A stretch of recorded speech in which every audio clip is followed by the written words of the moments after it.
వివరిస్తున్నది అర్థం మన అనుబంధానికి అర్థం. నువ్వు నాలాగానే నీలాగా కనిపించడమే సత్యం.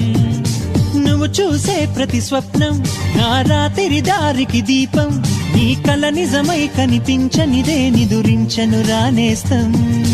గెలుపును తరిమే ఆటగా నిలవని పరుగులు తీయగా మన ప్రాణాలే తన పాదాలై సాగాలి స్నేహం. కొంతకాలం కిందట బ్రహ్మదేవుని ముంగిట రెండు ఆత్మలు కోరుకున్నవి ఓవరం.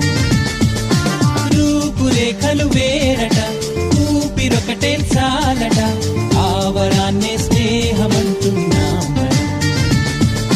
కంటి పాపని కాపు కాసే జంట రెప్పల కాపలాగా నిండు చెలిమికి నువ్వు నేను నీడనివ్వాలి. స్నేహమంటే